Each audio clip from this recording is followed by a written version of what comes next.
Salut les amis, toujours un réel plaisir de vous retrouver sur ma page YouTube. Alors n'oubliez pas de vous abonner, également de d'aimer la vidéo et de partager si possible. Alors donc pour aujourd'hui, j'ai décidé donc de parler des variables.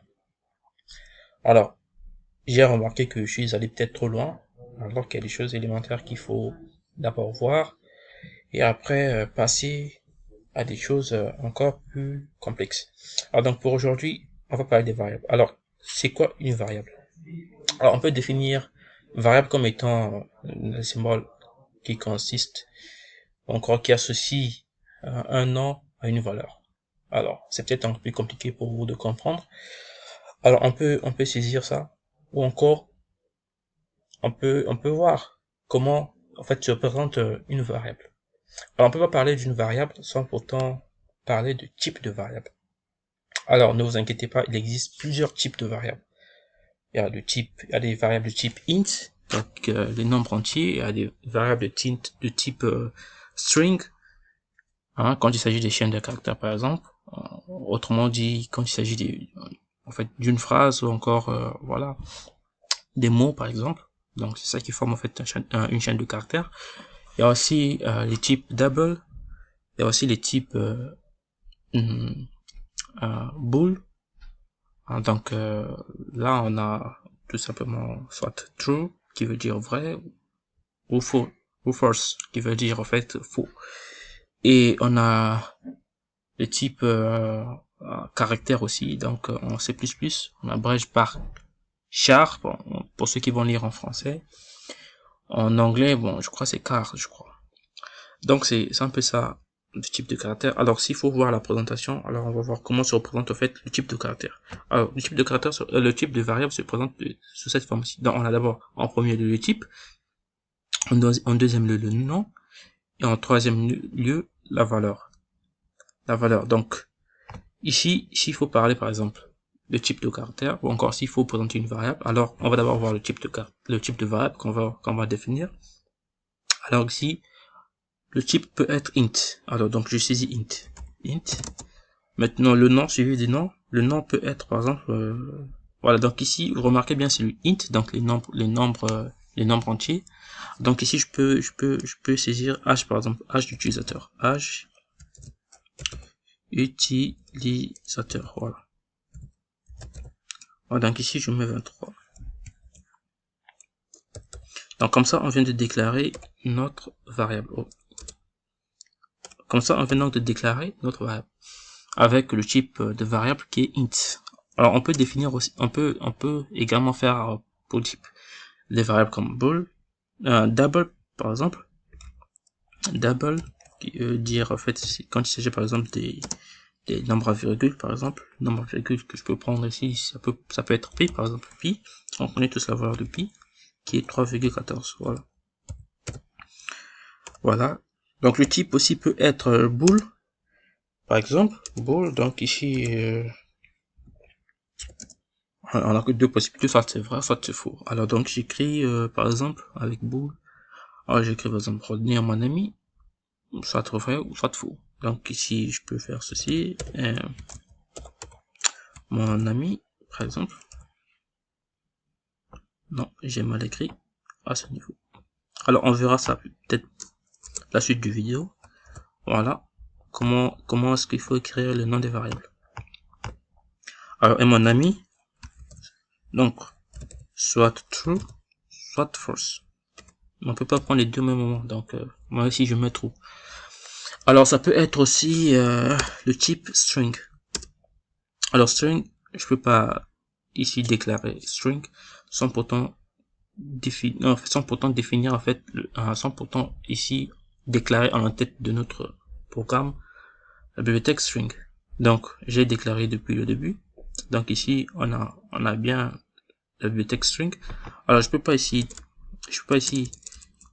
utiliser le type de variable string sans pourtant déclarer en fait, sans pourtant créer à l'entête de notre programme la bibliothèque string. Donc ici je remets donc notre bibliothèque qui est un string include. Alors je mets string.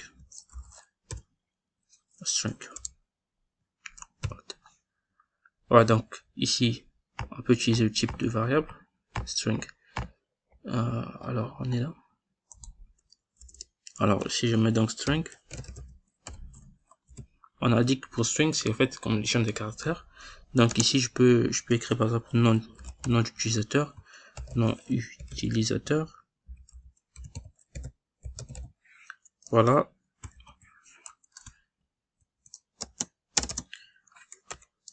Ok, mais pour le string c'est encore plus complexe. Alors bon, pas complexe, mais en fait c'est facile à comprendre. Alors ici je crois que j'ai défini tous les types de caractères. Alors il y a aussi le caractère char, hein, français, pour ceux qui vont lire en français. Alors caractère char, que je peux dire par exemple ici, le nom, il peut être par exemple lettre. Donc souvenez, en fait, rappelez-vous que quand il s'agit d'un caractère, on a soit les lettres. Donc ici je peux prendre par exemple la lettre A, voilà. Donc comme ça, j'ai déclaré un type de variable qui est car. Donc ici, je crois avoir tout défini, non tout déclaré. On a le type int ici, le type de variable int, le type double, donc quand il s'agit de nombre à virgule, le type bool, donc quand il s'agit par exemple de true or false, type string, en fait quand il s'agit en fait ici des chaînes de caractères, et ici char qui est abrégé comme étant caractère en anglais. Maintenant revenons sur string par exemple. Donc j'ai plus besoin de ça. Je vais donner un petit exemple pour mieux saisir comment fonctionne en fait, string. Alors ici string, on a dit qu'il faut dans un premier temps, avant d'utiliser le type de variable string, il faut dans un premier temps déclarer en fait, écrire sur l'entête de votre programme en fait la bibliothèque string. Donc c'est déjà fait.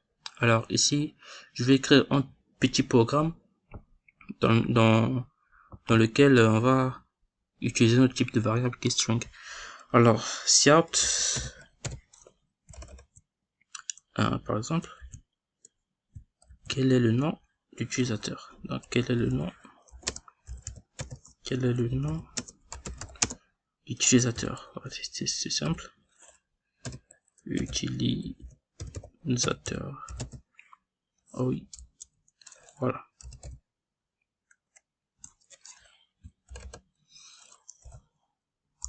De line.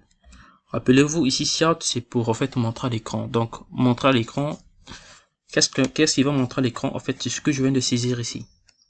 Donc quel est le nom, voilà, on va espacer un peu ici. Donc ce qui va montrer à l'écran c'est ce que je viens de saisir ici, quel est le nom d'utilisateur. Donc c'est comme une question posée. Donc je peux mettre l'autre là, comment est-ce qu'on appelle ça, question mark.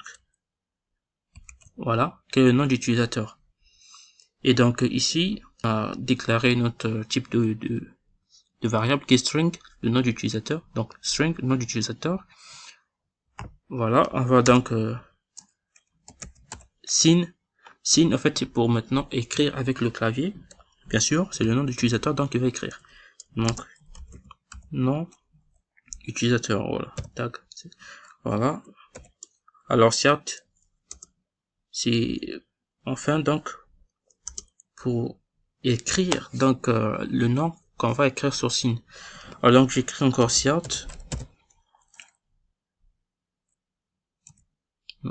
tag, voilà. Voilà. Donc ici je dis le nom de l'utilisateur. L'utilisateur est, voilà, je peux mettre 2 points. Voilà. Alors je mets nom utilisateur. Voilà, c'est déjà là. Alors on va tester notre programme pour voir si ça marche bien.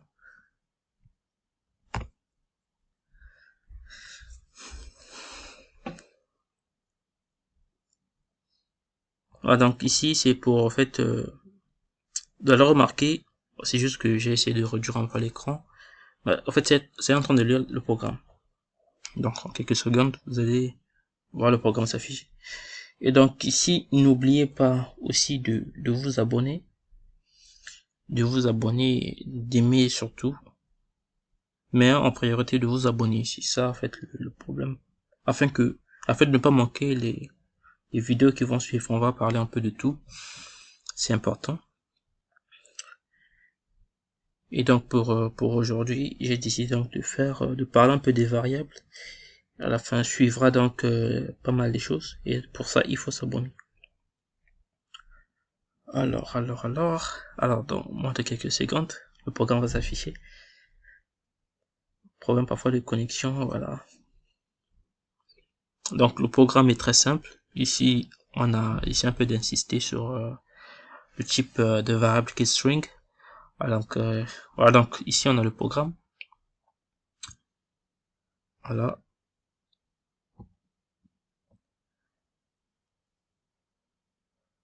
Voilà, donc ici on va saisir donc le nom de l'utilisateur. Donc ici vous voyez bien ce qu'on avait écrit en premier, ce que j'explique en premier. Ici en fait c'est pour afficher ce qui est mis entre voilà, entre les guillemets là. Donc ici c'est quel est le nom de l'utilisateur. Alors j'ai saisi le nom de l'utilisateur. Je décris par exemple Rodney, voilà. Alors je mets entrée. Donc ici vous voyez bien le nom de l'utilisateur est Rodney. Voilà. Donc le nom de l'utilisateur est .Rodney. J'aurais dû commencer avec lettres majuscules, mais pas grave. Le plus important c'est de comprendre. Voilà. Merci les amis, merci d'avoir suivi la vidéo. Et n'oubliez pas surtout de vous abonner et d'aimer la vidéo. Merci, à la prochaine.